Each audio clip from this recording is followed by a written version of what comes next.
27 de fevereiro de 2026, Evangelho segundo São Mateus, capítulo 5, versículo 20 a 26.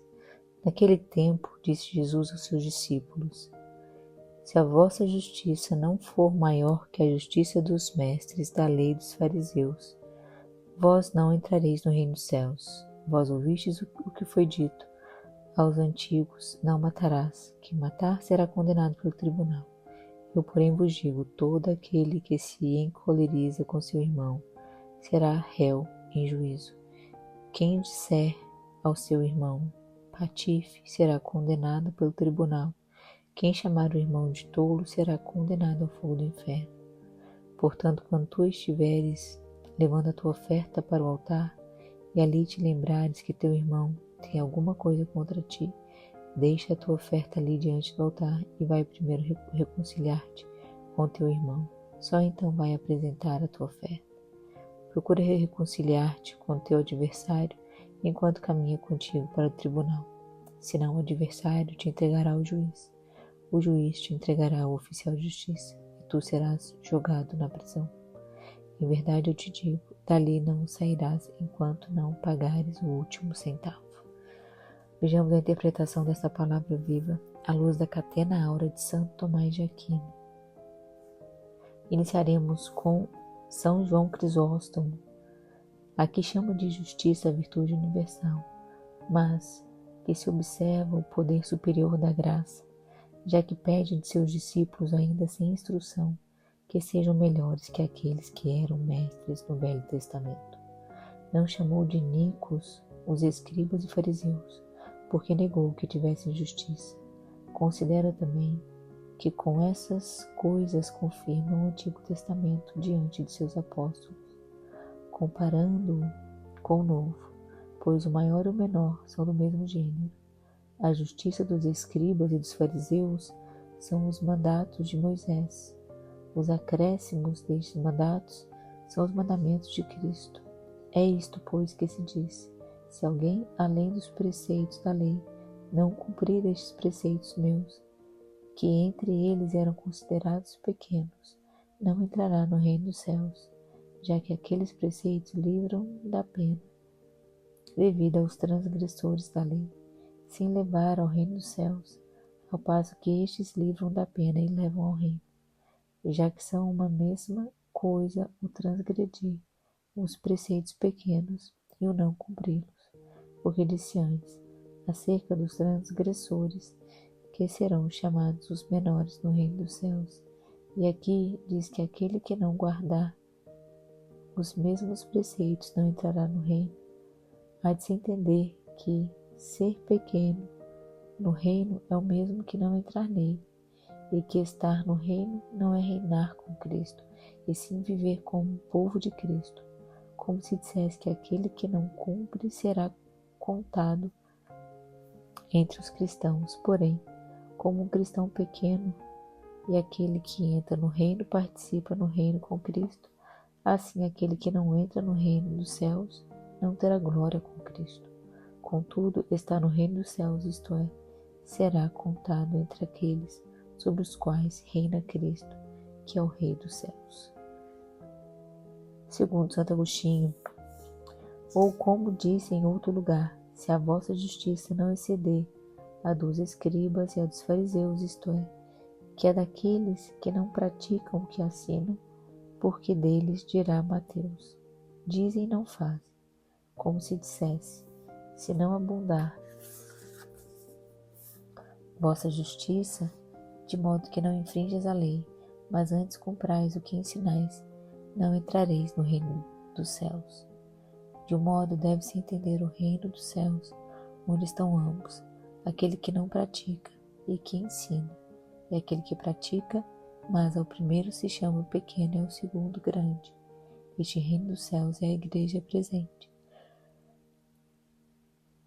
De outro modo deve-se entender o reino dos céus, onde não entra senão aquele que faz. Essa é a igreja como se apresentará na outra vida.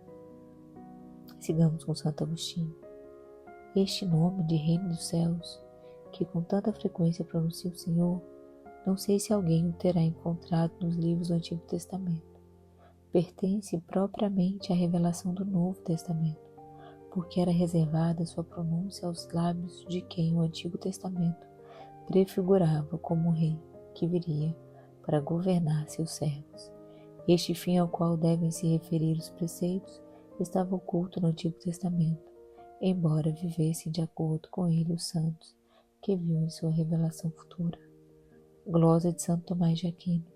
Ou isto que disse, se não exceder, deve referir-se à inteligência dos escribas e fariseus, não ao conteúdo do Antigo Testamento.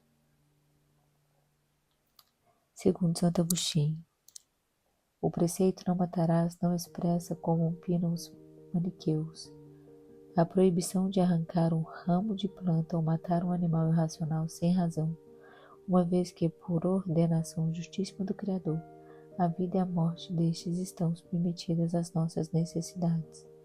Por isso devemos entender que tudo o que aí está dito se refere ao homem.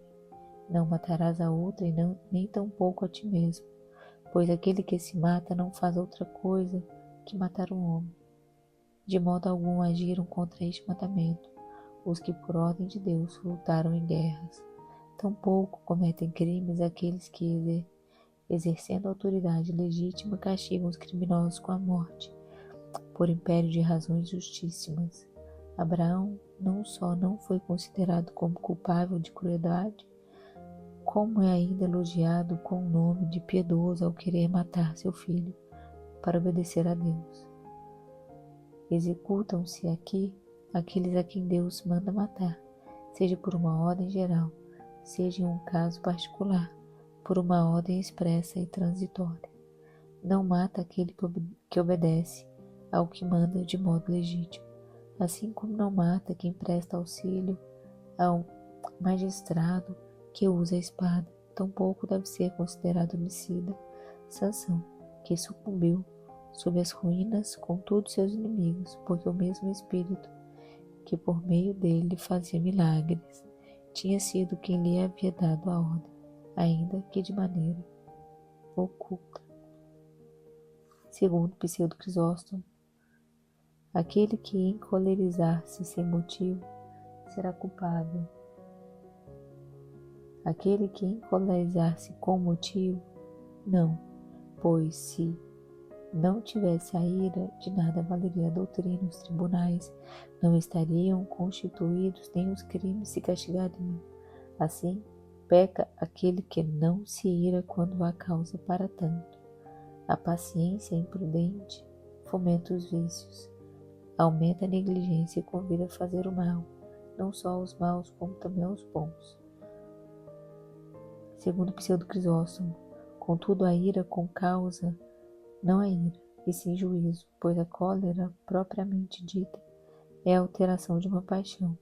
A ira daquele que se enfada, tendo motivo para tanto, não é por paixão, e por conseguinte julga de pleno direito, não se irrita.